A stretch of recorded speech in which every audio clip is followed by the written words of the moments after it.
Մակերպության նախագահ, նաև պատմական գիտությունների թեկնածու եմ եւ ադրբեջանագետ, ուստի եւ այդ հարցով ոչ միայն զբաղվում եմ վերջին 30 տարիների ընթացքում, այլ նաև ապրում եմ եւ կուզենայի հայտնել հետեւյալ հարցը։ Ամենակարևորը այն է, որ շատերս մենք շատ անգամ լսել ենք այն հարտահայտությունը, որ աշխարհում որևէ այլ բան ավելի սարսափազդու չկա, քան թե պատերազմը։ Եվ ուրեմն ես ձեզ կուզենայի ասել, ականատեսի եւ վերապրողի իրավունքով բնիկ բաքվեցի լինելով, որ կա այդպիսի բան։ Պատերազմից ավելի սարսափելի բանը ցեղասպանություն է, որը մենք տեսել ենք մեր աչքերով։ Բանը այն է, որ Ադրբեջանում հայերի ցեղասպանությունը զուտ միայն հումանիտար հարց չի։ Մենք կորցրել ենք այնտեղ ամեն ինչը, ինչ որ հնարավոր էր կորցնել, եւ տեսել ենք այնպիսի դաժանություններ, որոնք ցանկացած մարդուն կարող էին սարսափի բերել։ Եվ ըստ այդմ ինձ որպես բաքվեցուն նաև դժվար է ասել, բայց պետք է արձանագրենք հետեւյալը. Ադրբեջանում հայերի հետ կատարվածը ոչ միայն զուտ հումանիտար հարց է, այլ նաև ունի կիրառական քաղաքական նշանակություն։ Ադրբեջանում հայերի ցեղասպանության օրինակի հիման վրա կարելի է եւ անհրաժեշտ է ներկայացնել համաշխարհային հանրությանը իրենց համար հասկանալի լեզվով ադրբեջանցի թուրքերի եւ արցախահայերի մեկ պետության սահմաններում համատեղ գոյակցության անհնարինությունը։ Ուզենայի շեշտել, որ դրանից ադրբեջանահայության ճակատագրի եւ պատմության ճիշտ մեկնաբանման եւ ներկայացման մեջ են թաքնված Ղարաբաղյան հակամարտության հայանպաստ լուծման բանալիները։ Ադրբեջանի ղեկավարությունը պատերազմական գործողություններից շատ ժամանակ առաջ եւ գոտուց շատ հեռու սեփական իսկ խաղաղ քաղաքացիների նկատմամբ ցեղասպանություն է իրագործել եւ համոզված եմ, որ ադրբեջանահայության ցեղասպանությունը հայկական զույգ պետությունների ձեռքում մեր պետականության սուր վահանն են դեմ ադրբեջանական քարոզչամեքենային։ Ադրբեջանը դրանից հետո, երբ որ այդ ցեղասպանություն բառը ես իզուր չեմ օգտագործում, իրականացրեց, որևէ բարոյական եւ իրավական իրավունք չունի հավակնելու Լեռնային Ղարաբաղի պատկանելությանը որևէ կարգավիճակով։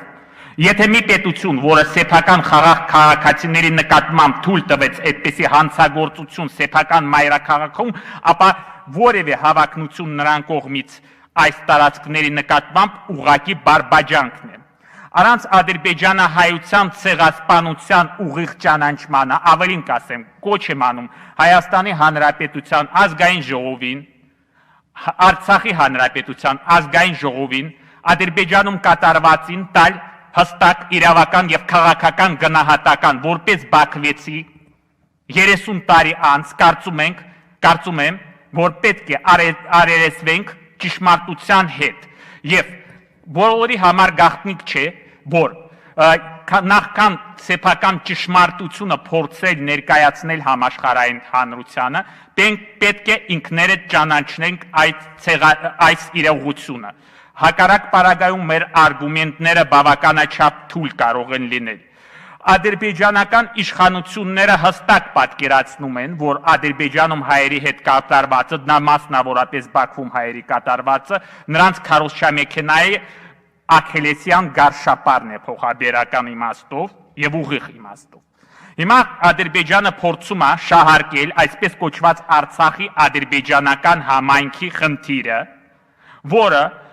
իրենց կողմից որոշ չափով հաջողվում է միայն այն պարագայում, երբ որ մենք չենք խոսում մեր ճշմարտության մասին, ավելի քան կես միլիոնանոց ադրբեջանահայ վտարանդի համայնքի, որի հիմնախնդիրը պետք է բարձրացվի բանակցային սեղանի շուրջ, այդ համայնքին կողմից կրած նյութական, բարոյական, տարածքային եւ քաղաքական վնասների, արդարացի եւ համարժեք փոխհատուցման խնդիրը պետք է վերադառնա բանակցային սեղանի շուրջ, ինչը կնպաստի ադրբեջանական կողմի այսպես կոչված իրենց փախստականների միակողմանի վերաբերյալ շահարկումների։ կարծում եմ, որ առաջին հերթին մեր ազգային ժողովը պետք է իրեն քաղաքական կամքը դրսևորի եւ անվանի իրադարձությունները ինչպես կան։ Բանը այն է նաեւ կուզենայի լրացնել, որ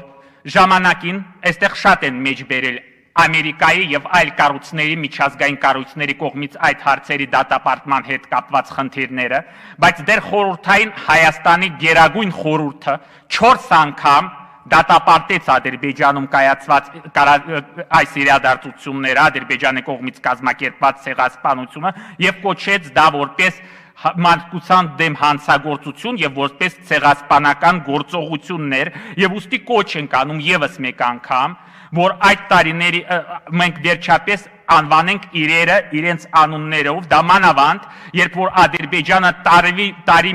3 անգամ իրենց կողմից հորինված ցեղասպանության մասին է հիշատակում, կապված այդ մի քանի օրից կբարձրանա այդ վայնասունը, կապված 90 թվականի սև հունվարին եւ այլն։ Եվ մենք այս պարագայում պետք է լինենք ոչ թե պատասխանողը, այլ նախաձեռնողականությունը վերցնենք մեր ձեռքում, քանի որ արդարությունը այս պարագայում մեր ձեռքում է, նաև կցանկանայի շեշտել այն պարզ ճշմարտությունը, որը ցավոք սրտի պետք է արձանագրենք, որ Հայաստանի Հանրապետությունում ադրբեջանահայությունը կազմում է ընդհանուր բնակչության տոկոսային հարաբերակցության մոտավորապես 12%-ը,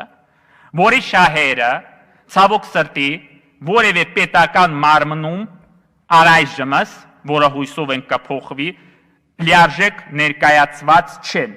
Եվ կարծում եմ, որ մեր պետության ազգային, մեր զույգ պետությունների ազգային անվտանգության շահերից է բխում Ադրբեջանում կատարվածը եւ մասնավորապես Բաքվում կատարվածը ճանաչել պաշտոնապես որպես ցեղասպանություն։ Ի վերջո պետք է հիշել, որ Արցախյան գոյամարտը ոչ թե ազատության, անկախության, ինքնորոշման համար պայքար էր, այլ Ադրբեջանում կազմակերպված ցեղասպանությունից, որը փորձում էին արտահանել Արցախի տարածք եւ այդ մտադրությունները եւ ծրագրերը այլևս վաղուց գաղտնիք չեն բոլորի համար, փորձում են իրագործել Արցախում եւ Արցախի ժողովուրդը բոլևէ այլընտրակ չուներ, քան թե դիմեր ինքնապաշտպանությանը եւ հռչակել սեփական երկրի անկախությունը։ Կարծում եմ, որ այս պլատֆորմը պետք է լինի մեր արտաքին քաղաքականության հիմնասյուն, լինի դա դիվանագիտական դաշտում, լինի դա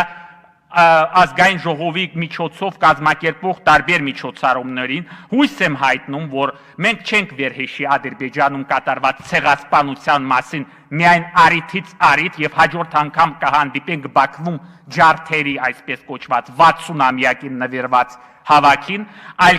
կհասկանանք, որ հիմա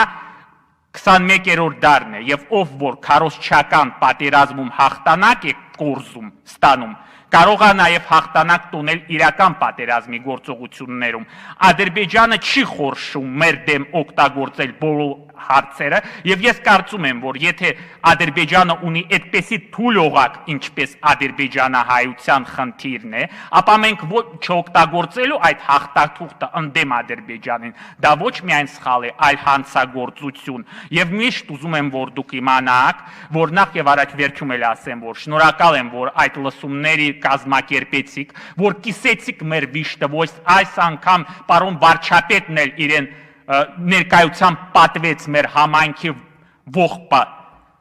համապատասխան ծիծեռնակաբերդում, դա մենք կհիշենք անպայման միշտ եւ դուք էլ ուզում եմ, որ իմանաք, որ մեր համայնքի ողջ ներուժը, կուտակած գիտելիքները եւ այլն, որը կորցրել ենք ամեն ինչ, բայց ինչ որ մնացել է, ձեր տրամադրության տակ է, իշահ մեր ընդհանուր հաղթանակի մեջ ես չեմ կասկածում, քանի որ մեր գործը արդար է եւ համոզված եմ հաղթանակը մերը կլինի։ Շնորհակալություն պարոն Միրզոյան, շնորհակալություն բոլորին։